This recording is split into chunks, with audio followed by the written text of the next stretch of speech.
Hello मित्रांनो, आज होता रविवार। आज सकाळी सकाळी माझ्या बायकोनी मला हलवा बनवायला सांगितलं होतं, तर सकाळी सकाळी मी घेऊन बसलो आहे गाजर किसायला। बघा मित्रांनो, कसा गाजर किसतो मी सकाळी सकाळी उठल्याबरोबर। आज होता रविवार, आज संडेच्या दिवशी आज मला तिने झोपू नाही दिलं। हे बघा मित्रांनो, सकाळी सकाळी उठल्याबरोबर मी कसा काम करून राहिलो आहे। म्हणून म्हणतो मित्रांनो, लग्नाच्या नंतर हे असे काम करायला लागतात मित्रांनो। बघा बघा, माझी बायको मस्त आराम करून राहिली आहे मित्रांनो। आता मला सकाळी सकाळी हलवा बनवायला सांगितला आहे। आता मी हलवा बनवून मस्त रेडी करायला चाललो आहे। आता माझ्या गाजर किसून व्हायचेच आहे।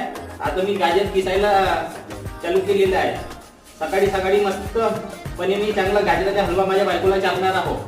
बघा मित्रांनो, असे काम करायला लागतात लव्ह मॅरेज केल्यानंतर।